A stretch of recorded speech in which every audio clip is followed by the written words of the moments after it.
Pinishachi Mataji. Om Namo Bhagavate Vasudevaya. Om Namo Bhagavate Vasudevaya. Om Namo Bhagavate Vasudevaya.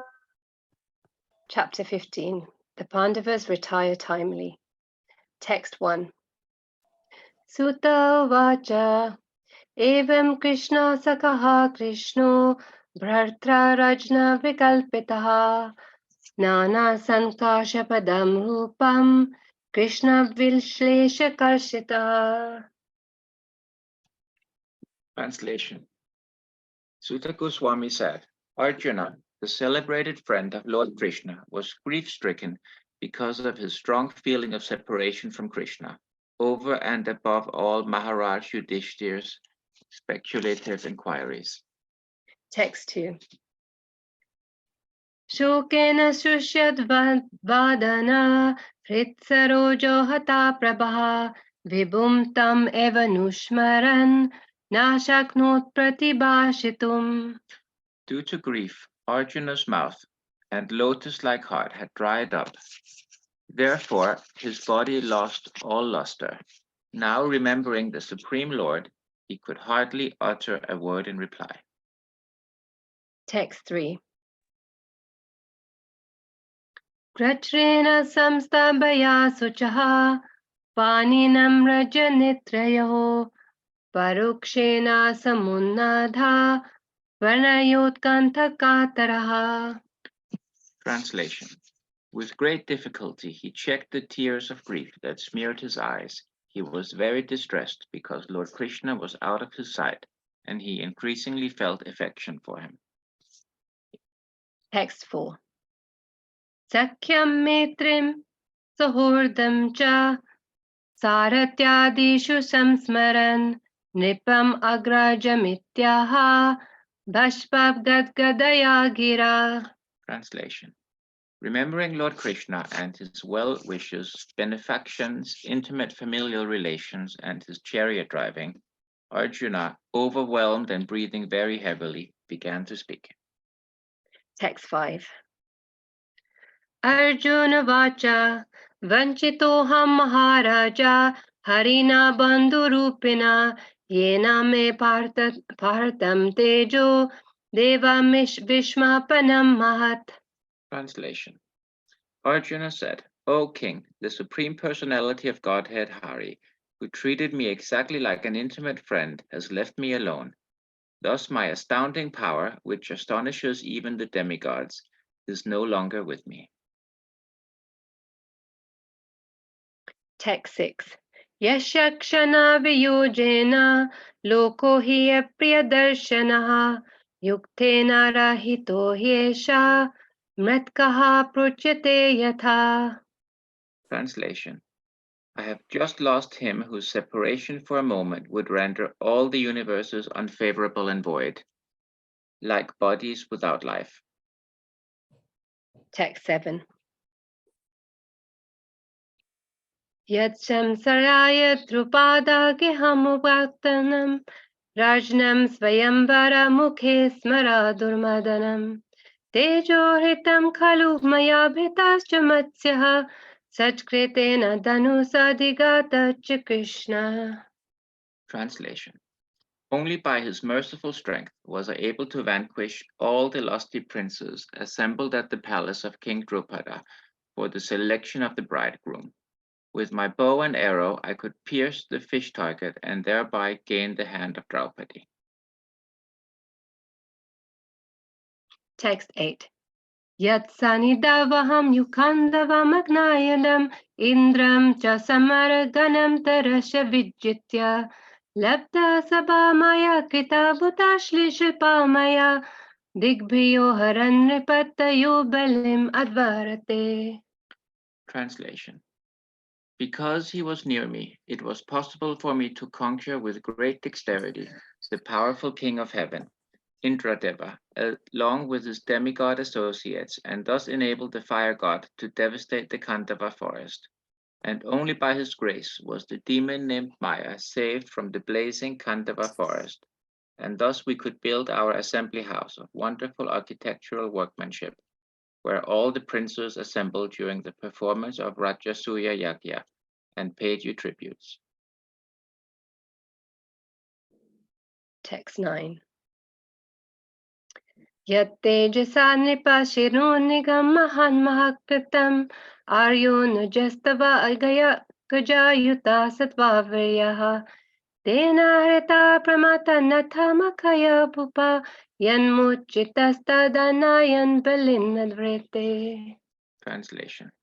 Your respectable younger brother, who possesses the strength of 10,000 elephants, killed by his grace, Yarasandha, whose feet were worshipped by many kings.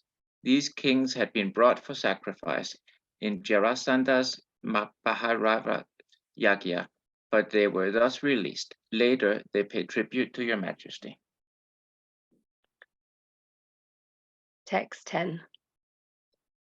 Patnyastavaadhimaka klipta mahabhiksheka Shlaghistacharukabaram kitavesambhayam Sprastam vikirya padayopatachmukhya Yastat sriyo krita hetesha vimiktakeshaha.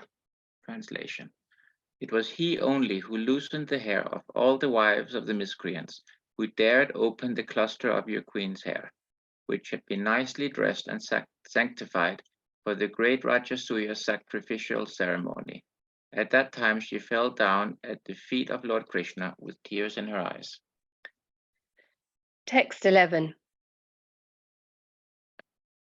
Yo no jukopa vaneti durant kricharat durvasha shorira chitta datuya grabhugyaha Sakana shishtamupayuja yataste lokim triptam amamsta salila vinimagna sangaha.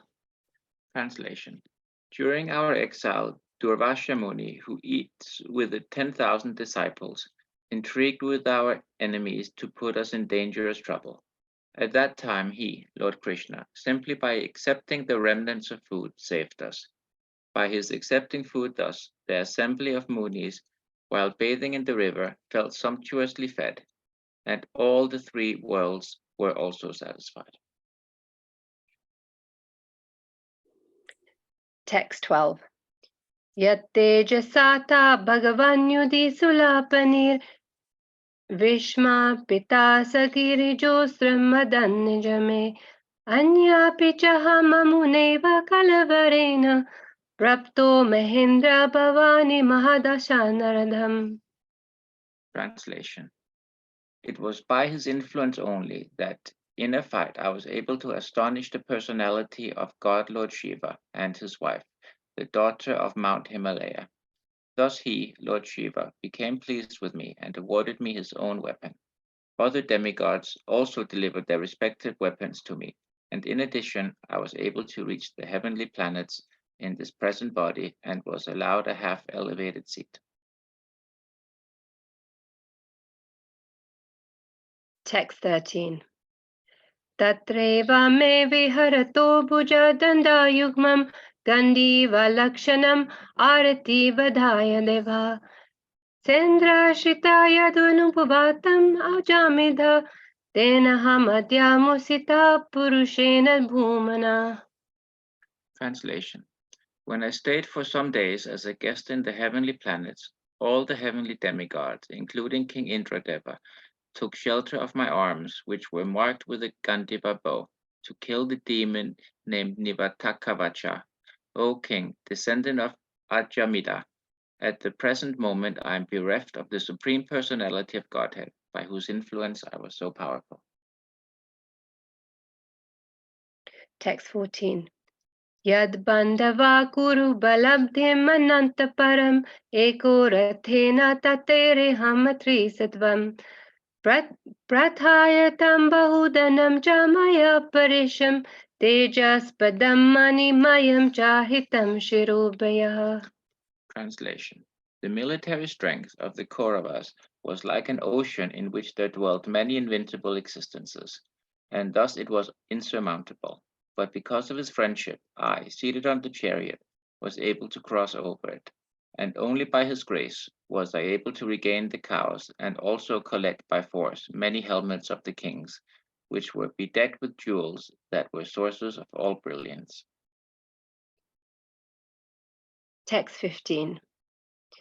Yo Bhishma Karna Kuru Salya Chamusadabra Rajanya Varya Ratha Mandala Manditashu Agre Charur Mama Vibhuratha Yuthapanam Ayur Manam Sicha Drisha Sahuja Arachat.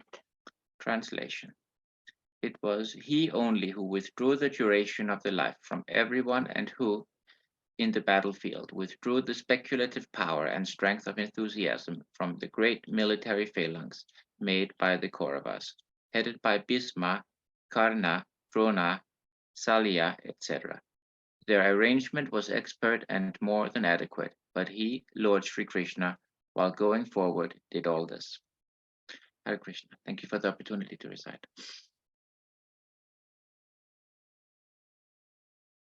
Sorry, should we recite further? Thank you so much. Oh, sorry. Carry on. Sorry, Parabhu. Prabhu. I think we were reading 1 to 17. Yes, it's up to 17, Mataji. Okay, thank you. Okay, we can carry on. That's fine. Sorry, my mistake. Text 16. Yadoshuma pranitam guru bhishma karna naptra trigarta salya sendeva bahilikde astrani amoga mahimani nirupatani nopa prashurnahari dasham eva shurani. Translation. Great generals like Bhisma, Drona, Karna, Bhurishrava, Susharma, Salya, Jayadratha, and Balika all directed their invincible weapons against me, but by his Lord Krishna's grace, they could not even touch a hair on my head. Similarly, Prahlad Maharaj, the supreme devotee of Lord Narasimhadev, was unaffected by the weapons the demons used against him. Text 17.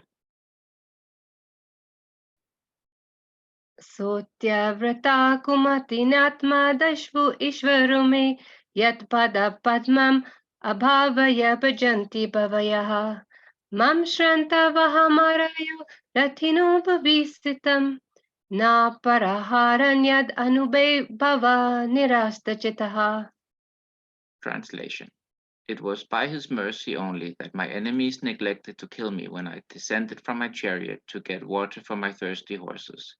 And it was due to my lack of esteem for my Lord that I dared engage him as my chariot driver. For he is worshipped and offered services by the best men to attain salvation. Hare Hare Krishna. Hare Krishna. Can you hear me? Yes, Prabhu. Yeah. Thank you so much, Gita. Mataji, that was so well recited, the Sanskrit. I think was your name Janish? Prabhu? Janus. Janice. Prabhu. Thank you. You recited the English translation so nicely as well. Thank you so much. Thank you, Prabhu. Thank you. I don't know if I don't know anybody on the chat groups. They know Gita, Mataji, and Janus. They're very much instrumental in helping and supporting the temple in the background. You may not see so much of them in the temple, but behind the scenes, there's many legal issues. There's many sort of issues regarding the environmental issues. And I believe it was last year, Gita, Mataji, and Janus, they did a nice presentation about the environment of protecting the temple and also generally the things that go around us as well in terms of like our spiritual perspective in Krishna consciousness. Thank you so much, Gita, Mataji, and Janus. Thank you so much for the encouragement, Prabhu. That's so kind. Thank you. No, thank you. I've known them since she was a little girl, all the three sisters. And they've grown up in the Krishna consciousness environment. They always used to come for the classes on Sundays, be part of the Panavasena group. And now they've grown up, married, of course, and hopefully they'll carry on with their relationship with the temple as well. Thank you so much. So today we're going to be reading from verses 3 and 4. So I'm just going to share my screen as well.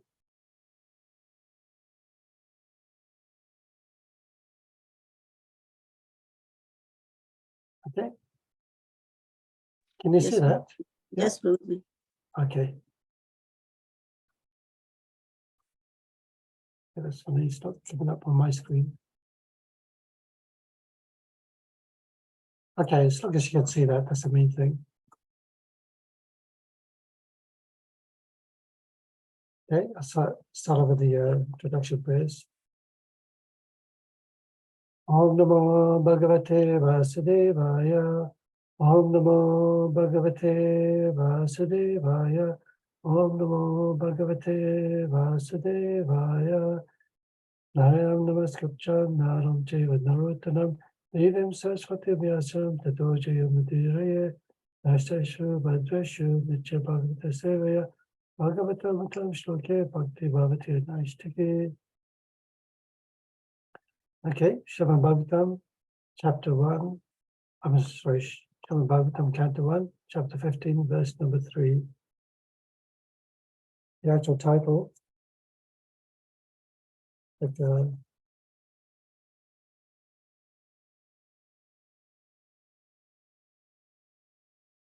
sorry, the title of this particular chapter, chapter 15, was the Pandavas retired timely. So verse number 3.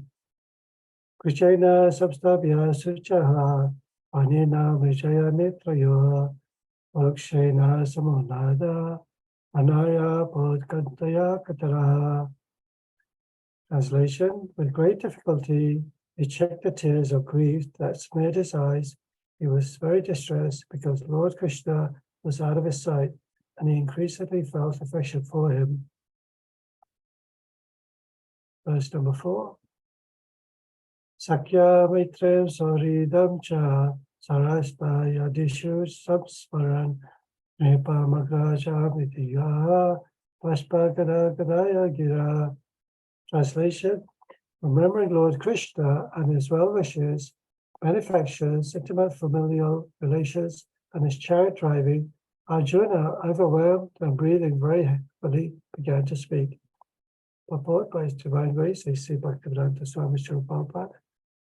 The Supreme Living Being is perfect in all relations with his pure devotee. Sri Arjuna is one of the typical pure devotees of the Lord, reciprocating in a fraternal relationship. And the Lord's dealings with Arjuna and displays of friendship of the highest perfect order. He was not only a well-wisher of Arjuna, but actually a benefactor. And to make it still more perfect, the Lord tied him into a family relationship by arranging Subhada's marriage with him. Above all, the Lord agreed to become a chariot driver of Arjuna in order to protect his friend from warfare risk. And the Lord became actually happy when he established the Pandavas to rule over the world. Arjuna remembered all of these one after another, and this became overwhelmed with such thoughts. So I just recite the Mangala Charprayas.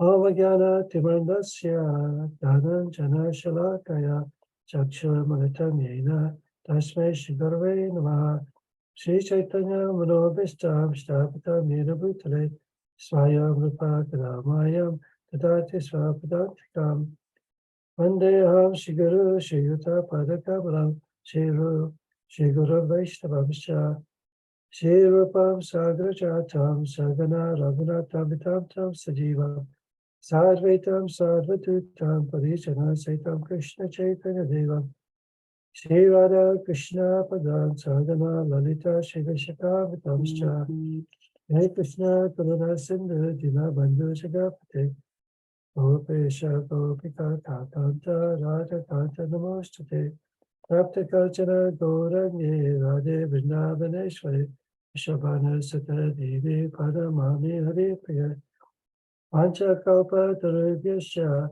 Vipa Sindhubhya Ivacha Patitara Pavanebhyo Vaishnavebhyo Namo Namaha Jai Shri Krishna Chaitanya Prabhu Nityananda Shri Advaita Gadadhara Shivasari Gaura Bhaktivinoda Hare Krishna Krishna Krishna Hare Hare Hare Rama Rama Rama Hare Hare. First of all, I'd like to offer my prayers to my spiritual master, His Holiness Bhakti Chandra Swami, Namo Vishnu Padaya, Krishna Prasthaya Bhutale, Shrimati Bhakti Chandra Swami Tanamane, offer my respectful obeisances to its founder church, Srila Prabhupada, Mahavishnu Padaya, Krishna Prasthaya Bhutale, Shrimati Bhaktivedanta Swami Tanamane, Namaste Saraswati Devi, Gauravani Prasarine, Nirvashesa Sanyavadi, Pashyata Nisatayane. And also ask for your blessings to all the listeners, so that I may be able to speak on something pleasing on the wonderful glories and topics of Shri Shri Krishna from the Srimad Bhagavatam. So today we have a wonderful topic, Krishna, Arjuna, and the Pandavas are actually getting ready to retire, to go to the forest, to completely abolish their kingdom, completely renounce all their wealth, renounce their titles, renounce their families, completely surrender and focus on their spiritual lives.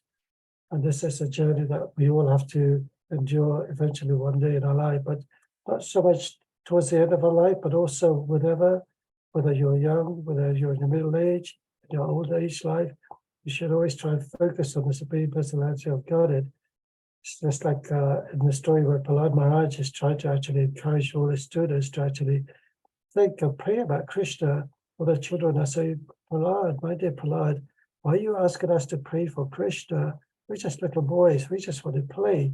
You know, we've got time to do these kind of activities later on in our lives when we grow older. But Prahlad was explaining that no, right now you're very young, you're full of energy, you've got so much intelligence. Later on, you're going to become so duty-bound by married life, by personal occupations, taking care of welfare, administration work. And later on, when you become retired, you don't really have enough energy. And then after that, you become invalid. So when is the time when you actually take up Krishna consciousness? You take up Krishna consciousness is such an important thing that we take it up seriously, no matter how old or how young you are. And here we can understand how they're actually feeling so much separation, so much despair, and Krishna has left. Now, they don't have anything at all, no value in their life at all. They're feeling so much deep separation from Krishna. Arjuna, who was one of the most powerful warriors of his time, all the Pandavas were the most powerful at that time. But he explains when we were reading the verses that when they were when he was trying to protect the queens in Dwarka, Lord Krishna's queens, but he was actually being attacked by rogue warriors, and he did not have the ability to defeat them at all. Yet before, in the presence of Krishna, he was able to conquer armies after armies after armies. All the kings that came across him was able to challenge them, and he won all the time victoriously. And even in the Bhagavad Gita, one of the last verse says, wherever there is Krishna, the master of mystics, wherever there's Arjuna, the supreme archer, there is always going to be opulence, victory, extraordinary power, and morality. That is my opinion. Sanjay says that to Dhritarashtra, and also for the well-being of all the people who read the Bhagavad Gita. It's going to be opulence, extraordinary power, morality, and victory whenever there is Krishna. But if you take Krishna away from your life, everything that you have succeeded in life completely diminishes. There's no value to it. And here, the word that Prabhupada uses is fraternity. Fraternity, another sort of word for fraternity, is friendship. So there's different relationships that you have with Krishna. All of us are devotees of Krishna, so we have that mood of surrendering to Krishna, being a servitor to the Supreme Lord. That is known as Dasya. So there's, of course, a limited amount of relationships with Krishna, but there's the Nectar of Devotion, the Bhakti Rasamrita Sindhu, explains that Krishna is actually Akila Rasamrita Sindhu. He actually has different rasas. The word rasa means mellow, a relationship. Just like you may have a relationship with your children, you may have a relationship with a friend, you may have a relationship with your partner. So these are called relationships. But on a spiritual perspective, this rasa is a direct relationship with the Supreme Lord.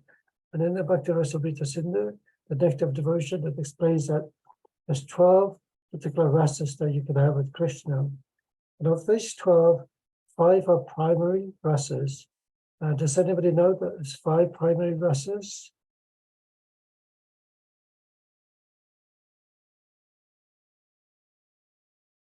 Okay, you're feeling a little shy. Okay, I'll go through the 12 anyway, and then, yes, somebody was going to say something. Okay. The Other- friend, sorry, Prabhu. Yeah, Gita, what is it? As a friend, in a conjugal relationship, as a parent, as a servant in a relationship of awe and reverence, and I'm missing one. I can't think of the fifth Neutral. one. A Neutrality. neutral one, yes, that's Shanta. the neutrality. Very good, Gita. Bhattacharya. Yes, so I'll go through the 12 particular rases. The first one is the Rudra, which refers to anger. And we'll explain a little bit more in details when you have anger towards Krishna, but it's still a loving connection to Krishna as well. Second one is Adbhuta, which means wonder. Third one is Shringara, conjugal love. The fourth one is Hasya, comedy. Fifth one is Vira, chivalry. Sixth one is Daya, mercy. Seventh one is Dasya, servitorship. 8 is Sakya, friendship. 9 is Bhayanaka, horror. 10 is Bihatsa, shock. 11 is Shanta, neutrality. And 12 is Vatsalya, parenthood. And as Gita Bhattacharya explained, that 5 primary signs of loving relationships with the Supreme Lord, although our relationships with the Lord is always eternal, because we are spiritual living entities, but because we are covered by certain anarthas in our life, by the senses, being overwhelmed by material desires, then that relationship with the Supreme Lord is not really visible. That's why sometimes you may see a certain devotee, how come they seem so connected to the Supreme, a different mood towards the Lord. If you sing the bhajan, somebody may feel really enthusiastic, very excited, they feel absorbed in the not only just the melody, but the singing, but also the translation, what the words mean. But somebody else may say, well, yes, it's a song, it's nice. Because they have a certain relationship with the Supreme Lord that we may not be able to compare with them. So individually, we're all trying to be servants of the Supreme Lord, but at a level of Krishna consciousness, we have different levels of Krishna consciousness that we progress in our spiritual life. And the more you become associated with the devotees, the more you read Krishna and Leela books, the more you partake in Krishna conscious activities, whether it's taking prasadam, distributing prasadam, reading books, distributing books, that relationship develops and expands on a greater level day after day.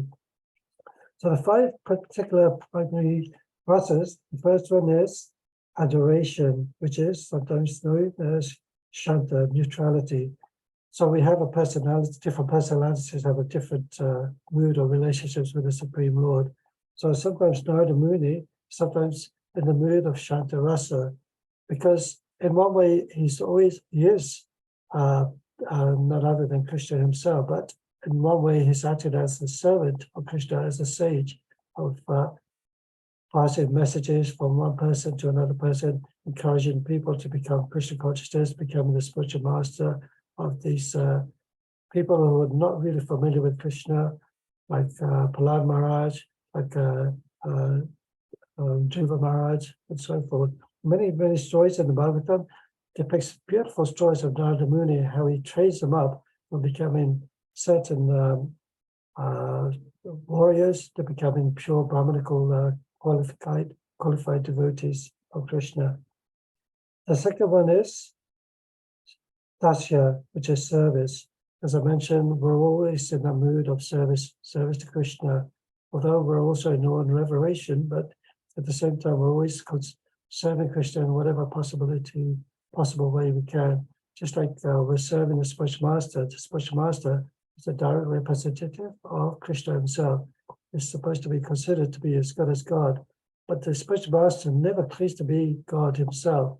Although we worship these spiritual master with awe and reverence, like the way we worship Krishna, the spiritual master, if he's very, very devoted to serving Krishna, if he's has 100% pure love for Krishna, he never claims to be Krishna or never claims to be God. But yet, any service that's rendered unto him, he passes it on to his own spiritual master, and his spiritual master would pass it on to his spiritual master. So along the way, learn the parampara, those service that you have towards the spiritual master eventually gets passed on to the Supreme Personality of Godhead.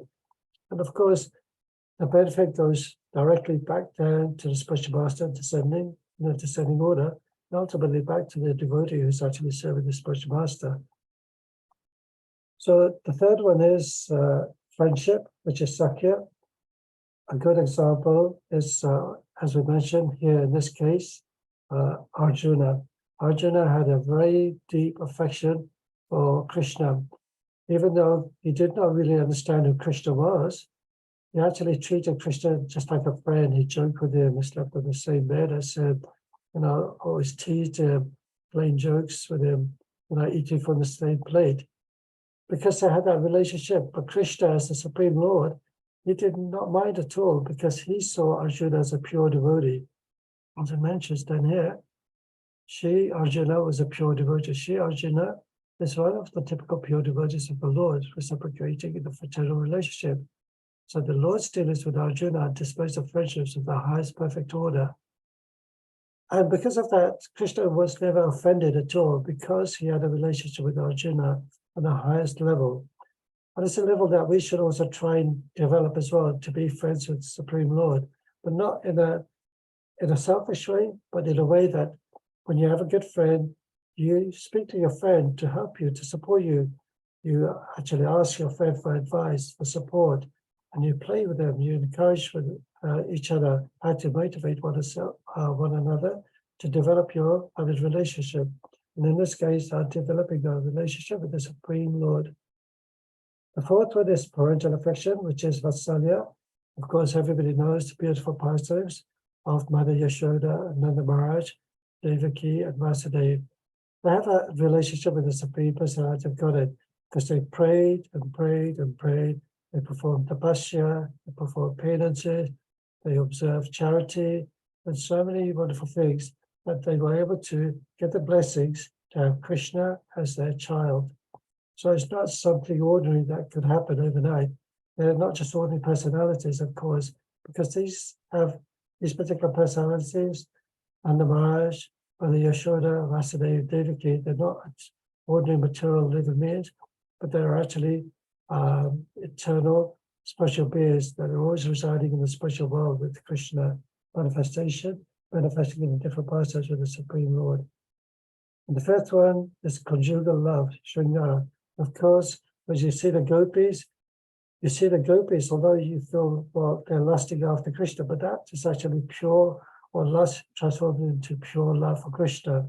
They do not desire to have anything else at all. They even abandon their own husbands, they abandon their children, because they were so much overwhelmed with the love for reciprocation with Krishna himself. They did not consider anything at all. The beautiful pastime is when the cowherd boys of Krishna are feeling very, very hungry. Krishna told the cowherd boys, go to the Brahmanas and ask them for some food, so we can actually fill the reciprocation of the Brahmanas and feed ourselves as well at the same time, because we're all feeling hungry. So the cowherd boys actually went to the Brahmanas and they asked the Brahmanas, oh, dear Brahmanas, you're preparing this wonderful feast. Please, can we have some of this feast, some of these offerings? What did the Brahmanas say? Please, please, please, do not disturb us. Please go away. Can't you see we're offered this offering to Lord Vishnu? You cannot take this offering to Vishnu, Go away and come back. So then they came back and they told Krishna exactly what the Brahmana said to them. And then Krishna said, well, now go to the wives of the Brahmanas and see what they say. And then the cowherd boys go to the wives of the Brahmanas, the gopis, and say, look, Krishna is here with us, but we're feeling very hungry. Please can you give us something to eat? And what do the gopis do? Without hesitation, they give whatever they have, because they do not want to see Krishna in any sort of distressful situation. They'd rather go hungry themselves. They'd rather get told off by their own husbands, the Brahmanas, or the deeds that they conduct. But yet they were happy to do that and undergo that punishment. But they were happy to do everything, sacrifice everything for pleasing the Supreme Lord Krishna, even though they don't know Krishna as the Supreme Lord, but they had so much love for Krishna that no matter what they were doing, they would completely neglect their own children just to favor Krishna. That's how much love the gopis had for Krishna. So now, with your permission, I'm just going to read a beautiful pastime of Bhishma Dev, Duryodhana, and Arjuna. The reason why I'm reading this because the way Srila Prabhupada explains it is a million times better than the way I would explain it. So earlier on, I was mentioning about the 12 kind of rasas that you have with Krishna. And one of them was with anger. Now that could be a big question mark. How could you be angry at the Supreme Lord? So there are beautiful pastimes that I'll sort of explain later on that you have with the Supreme Lord in the mood of anger. But of course, it's not just ordinary anger. It's not the kind of anger that we see in the material world, out of frustration, out of anger, out of hatred, out of, wanting to beat somebody else. No, this is pure love of anger for the Supreme Lord. So this particular pastimes, during the battlefield of Kurukshetra, Duryodhana gets very concerned. He says to Bhishma, let me just find the right page, first of all. So Bhishma Dev, this is from Srila Prabhupada's translation or his commentary on the Srimad Bhagavatam, Canto 1, Chapter 8, verse 46. Just hoping that you can see this verse. So, but when there was a question of fight, so Bhishma Dev fought so severely that Arjuna had to be protected by Krishna. Bhishma Dev, in Mahabharata, these stories are there. Bhishma Dev actually had some affection. So Duryodhana thought that my grandfather is not fighting properly because the other side, his beloved grandsons, I am also grandson. I am not so beloved. But the other side, Pandavas, because they are fatherless, he has more affection for them. So he's officially fighting. He's not fighting with his real vigor. He complained that, this is Duryodhana complaining to Bhishma Dev. But actually, that was also a fact. My dear grandfather, you are not fighting with Arjuna with your full vigor. I can understand that. Oh, I'm not fighting, so what do you think? Now I want you to decide to kill them all tomorrow. You can do that. All right, Bhishma Dev says, I shall do that. If you are doubting about my fighting, then I shall. So he made special 5 arrows to kill the 5 brothers the next day. The Duryodhana asked his grandfather, okay, let me keep these 5 arrows with me. I shall deliver you tomorrow morning, otherwise they may be missing. So in other words, Bhishma Dev created these 5 arrows specifically to kill the 5 Pandavas who he loved so dearly that he resented in any way to kill them. And Duryodhana, because he sees this in Bhishma Dev, says, you're not fighting to your full capacity. You have some, a soft spot. You have a soft corner for the 5 Pandavas, but you are duty bound to serve your kingdom, duty bound to serve your king. You must kill them. So reluctantly, grandfather Bhishma Dev makes these 5 arrows specifically to kill the 5 Pandavas. So, of course, as you know, Krishna is the Paramatma. He knows everything. He saw that there is danger tomorrow, and Bhishma has decided to kill all these 5 Pandavas. So he asked Arjuna, you just go approach Duryodhana this evening. Formally, the practice was daytime there is a fight, during the battlefield of Kurukshetra, just fighting amongst both sides of the parties. But after the evening, they are all friends. After evening, they are friends. One goes to this camp, that camp, and talk together, sit together, just like friends. There's no enemy. So in the evenings, there's a feeling of neutrality. You could go from one camp to another camp, without any sort of animosity. So Duryodhana sometimes promised Arjuna that I want to give you some benediction. So Duryodhana actually gave a benediction to Arjuna a long time ago, that you have a benediction for me. So you could ask Arjuna, said Duryodhana was older than Arjuna, that I will ask you at proper time. So Krishna reminded that tonight, you go to Duryodhana and ask him to deliver those 5 arrows kept in secret. But tomorrow, you will be finished. So Krishna can foresee what would happen if he does not get rid of those 5 arrows. So Duryodhana went to Arjuna. Arjuna went to Duryodhana in the camp. Duryodhana received him well. Come on, brother, what do you want? He thought, that we are fighting. Arjuna has come to beg the kingdom without fighting. So they were so liberal. He said, yes, come in. You want the kingdom without fighting? I am prepared. Which is strange because earlier on, when Krishna was actually trying to salvage or have peace talks with the Kauravas, Duryodhana had so much hatred, so much envy that he said, I will not give him a piece of land even equal to the size of a tip of a pin.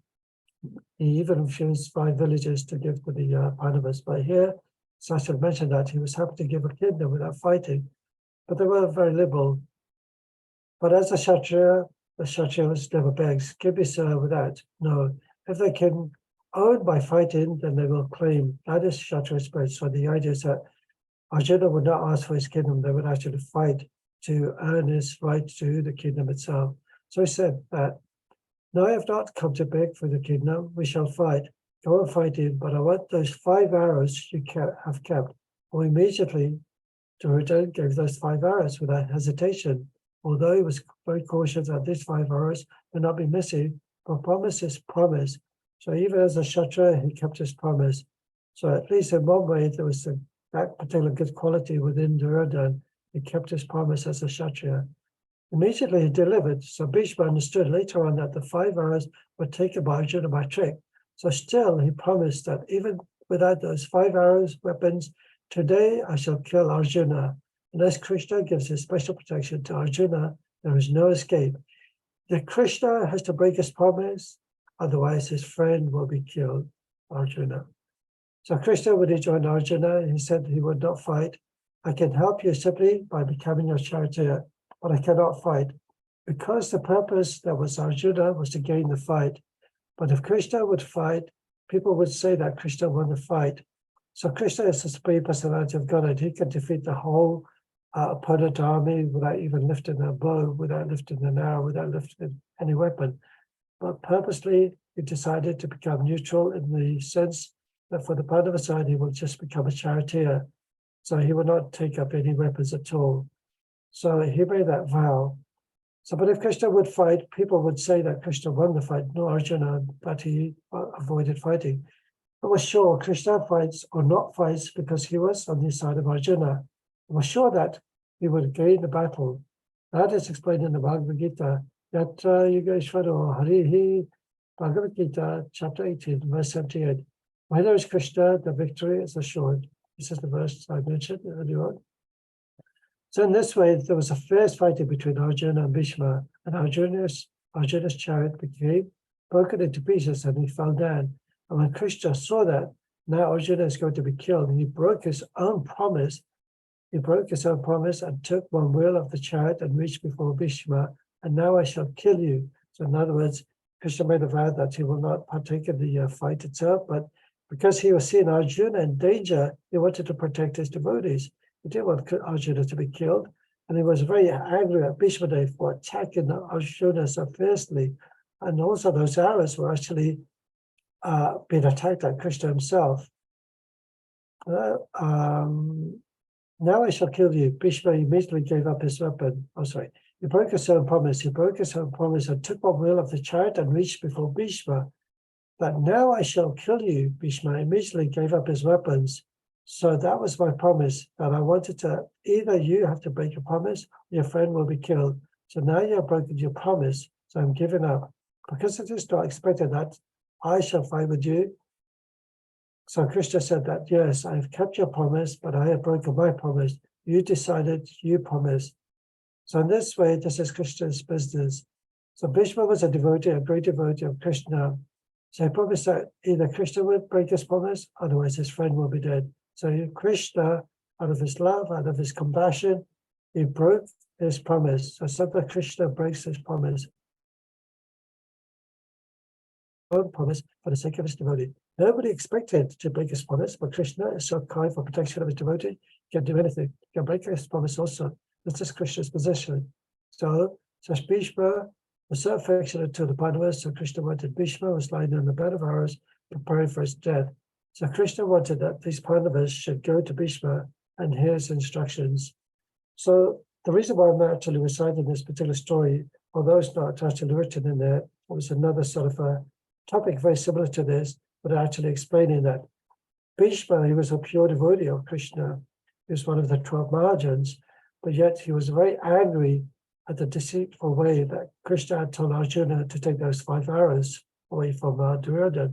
Those 5 arrows were meant to kill Bhishma, But I'm sure within his heart he felt glad that those 5 hours were taken away. Otherwise, those 5 hours would have killed Krishna, the Pandavas. Of course, nothing would be possible without Krishna's intervention. So in that mood, Bhishma became very angry. So this is one of the rasas of serving the Supreme Lord. And it's actually said that when Krishna was lifting up the chariot wheel to attack Bhishma Dev, even though he was shooting arrows at Krishna, those arrows turned into flowers, and they were bouncing off the Supreme Lord.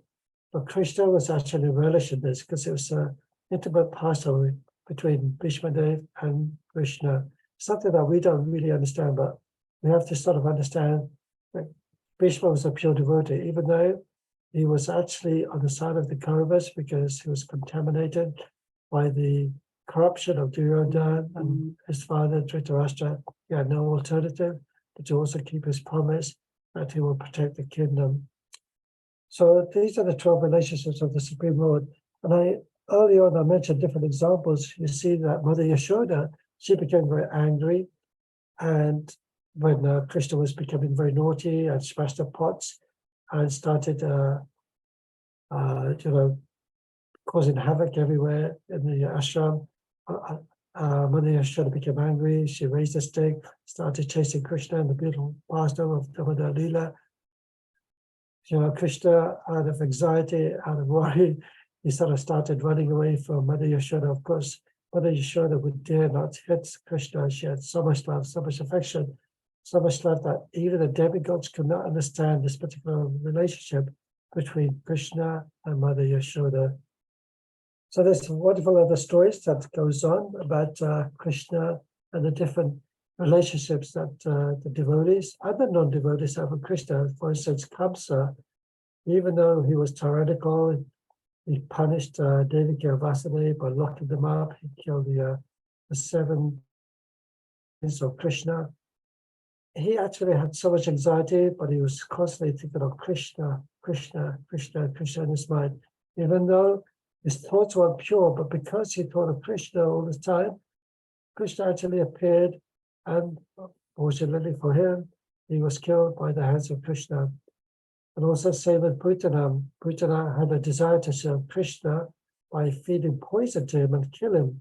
But Krishna saw this, well, this lady has come to feed me. So she thought, she's acting like a mother. Let me take the milk from her breast. But unfortunately, what had happened, Putana's desire was to kill Krishna, but she ended up killing herself by Krishna's lotus lips. So our consciousness, is always contaminated by the material senses, so we cannot really taste Krishna's name, his form, his qualities, his pastimes. So sometimes it's very difficult to have that relationship with the Supreme Lord. That relationship, as I mentioned earlier on, the Dasya relationship, or even if you want to have that paternal instinct, like one day a devotee was telling me that they have a Lal Gopal, and she cuddles him, she bathes him, she looks after him, she feeds him, she kisses him goodnight. Every night she acts like a mother to her Lal Gopal deity at home. And I thought, oh my gosh, that's so beautiful. I wish I had that fortunate devotion to do that. But my sort of service to the Supreme Lord is more like awe and reverence, like in Vaikuntha planets, seeing the Supreme Lord as the Supreme Lord, nothing else. But when you actually have that relationship with the Supreme Lord, you can see Krishna in any form, shape, as long as it is something that allows you to connect to the Supreme Lord. Because our mind is a sitting places for all the senses. Our senses are contaminated in a material respect. It actually says, for one who can control the mind is the best of friends. For one who has failed to do so, the mind is his greatest enemy.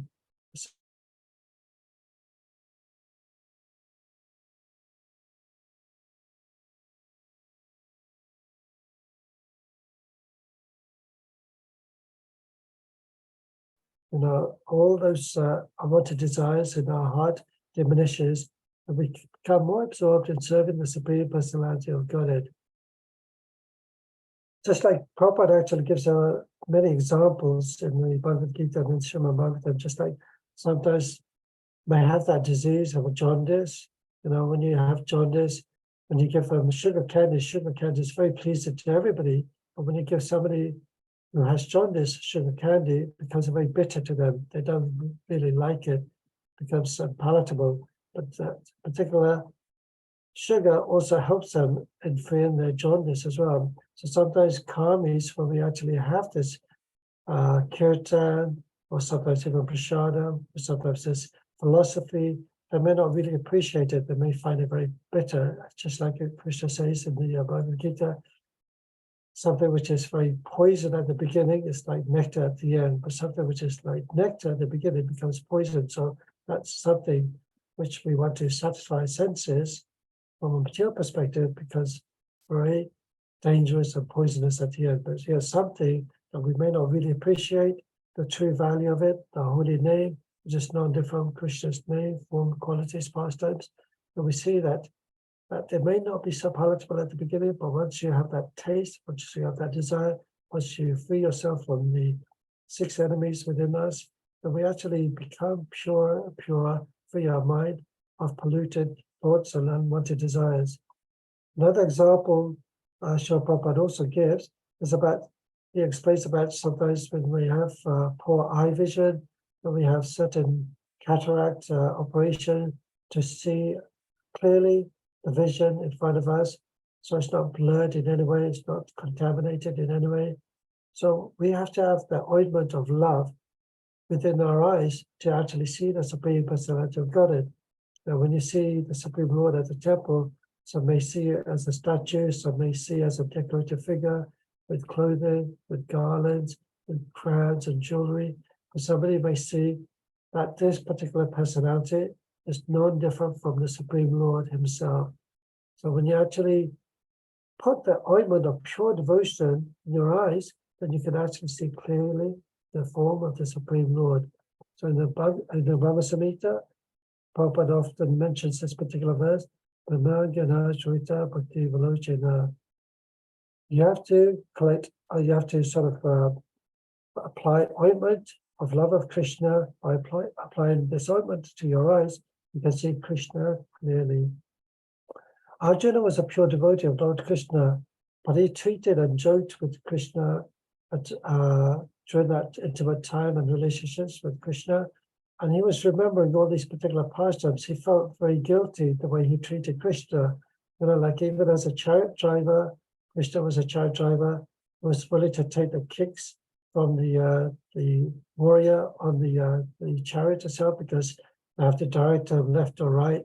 And sometimes in an awkward situation, Krishna was always being shouted at by Arjuna, take a left, take a right, go forward, go backwards. So, but then Krishna, because he sees Arjuna as a pure devotee of him, as a pure friend of his, he had tolerated everything. But here, when Arjuna was missing Krishna so much, was remembering all these wonderful pastimes that he had with Krishna. Krishna had protected him in so many ways. We read many times earlier on in the previous chants how Krishna protected them from all the difficulties, from the calamities, and yet without Krishna, they feel completely inferior. They lost their superiority. They lost their qualifications. They lost their, their wondrous, dexterous ability to fight as a kshatriya. They lost all their power completely. And they felt very, very saddened about this. And they realized that everything was possible due to the Supreme Lord.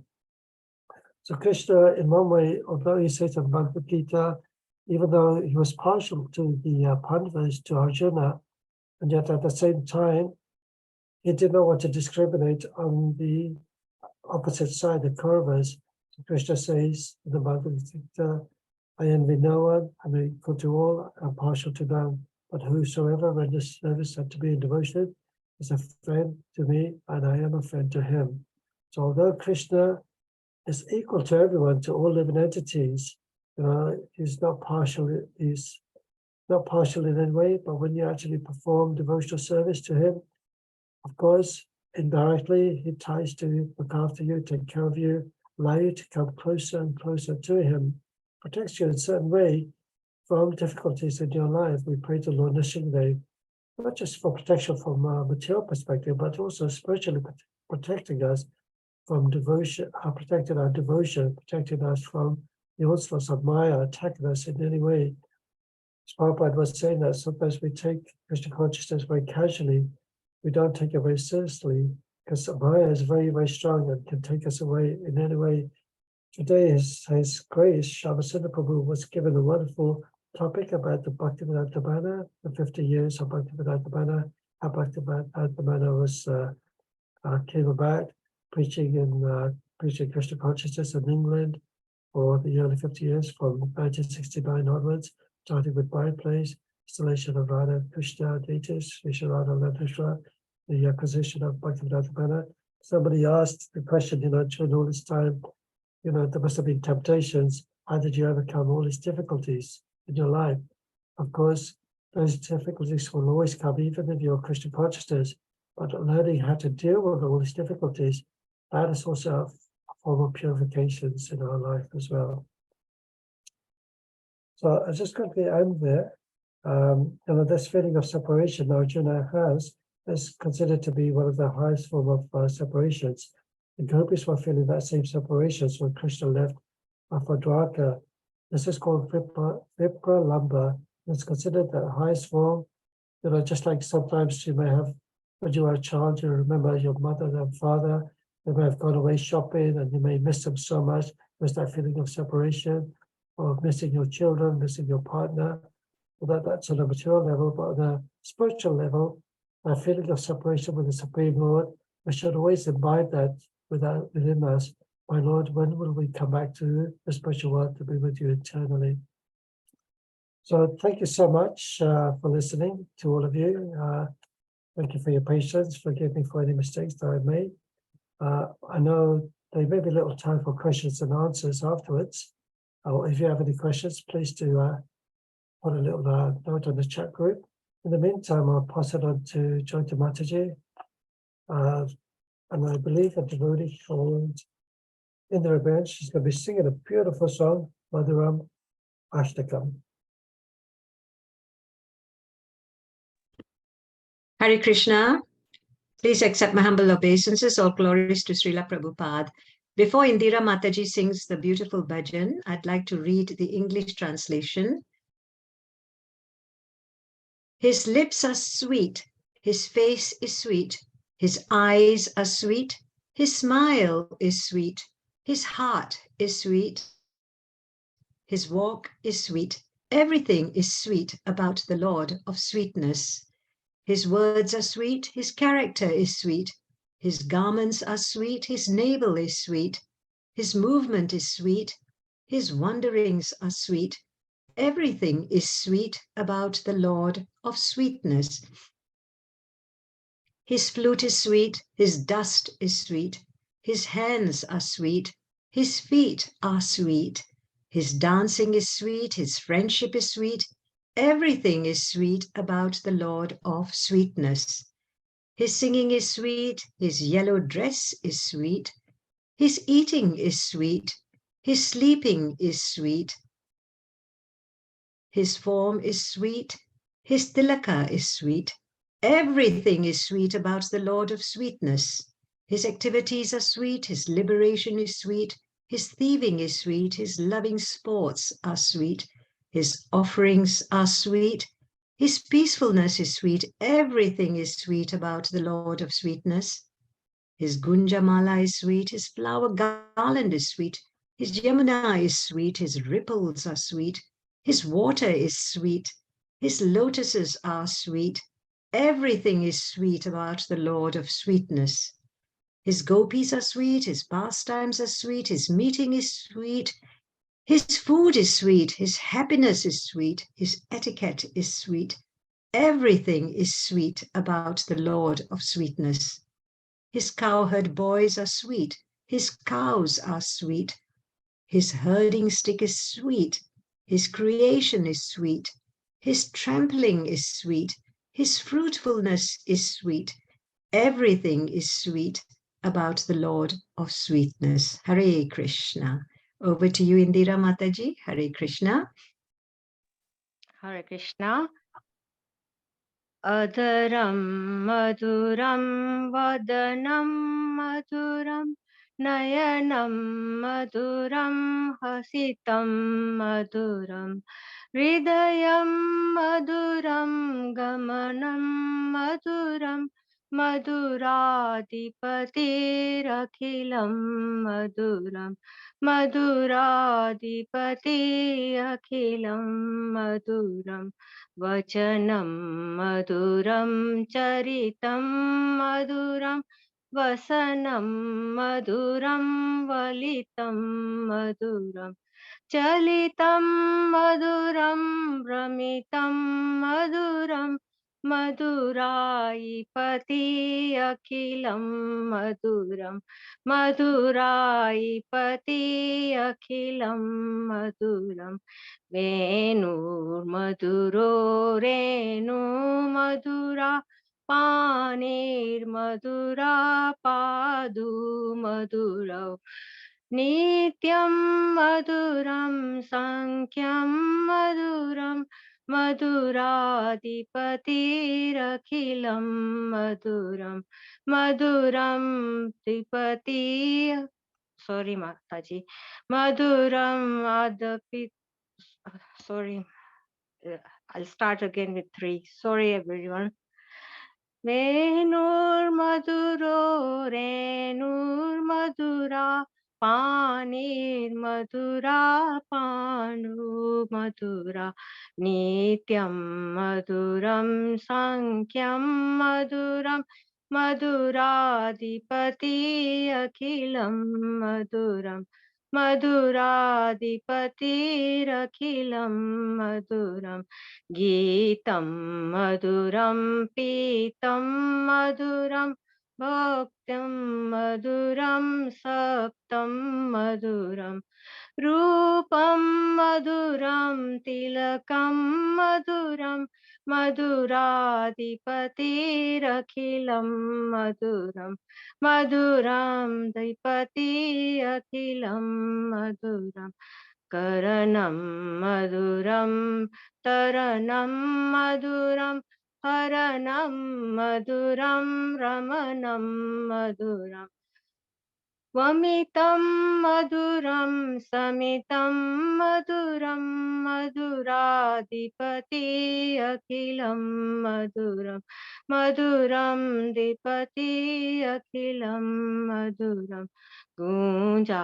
मधुरा माला मधुरा यमुना मधुरा वीची मधुरा सलिलं मधुरं कमलं मधुरं मधुराधिपति अखिलं मधुरं मधुराधिपति अखिलं मधुरं गोपी मधुरा लीला मधुरा युक्तं मधुरं भुक्तं मधुरं प्रीस्तं मधुरं शिष्टं मधुरं मधुराधिपतिरखिलं मधुरं मधुराधिपति अखिलं मधुरं गोपा मधुरा गावो मधुरा सृष्टि मधुरा सृष्टि मधुरा दलितं मधुरं फलितं मधुरं मधुराधिपति अखिलं मधुरं मधुराधिपति अखिलं मधुरम् अधरं मधुरं वदनं मधुरं नयनं मधुरं हसितं मधुरं हृदयं मधुरं गमनं मधुरं मधुराधिपति अखिलं मधुरं मधुराधिपति अखिलं मधुरं Hare Krishna. Sorry about my mistakes. Hare Krishna, Indira Mataji, very well sung. Beautiful bhajan as well. Hare Krishna, thank you. Thank you. Thank you, Mataji, for Thank giving me the you, opportunity. Mataji. That was so Thank you. beautifully sung. Thank you so much. Perhaps you could show your put your video on so we can all say Haribol to you, 3 Haribols to Indra Mataji. And you're not feeling too shy? Hare Krishna. No, I'm not shy. I was just a bit nervous. It's my first time on chat singing. That's No, why. that's very good. So 3 Haribols to Indra Mataji. Haribol, Haribol. Haribol. Thank you for your blessings and encouragement. More glories to Srila Prabhupada. Ki Jai. Jai. Thank you, everyone. I hope you all had a wonderful day, weekend, and hopefully see you soon again. Panchakapa, Tebhyascha, Kripa sindhubhya eva cha patitanam pavanebhyo vaishnavebhyo namo namah. Thank you, Prabhuji. Very Hare nice Krishna, class. everyone. Thank you, Hare Prabhuji, for very nice Krishna. class. Krishna. Thank you. Hare Krishna. Mataji. Hare Krishna, Prabhuji.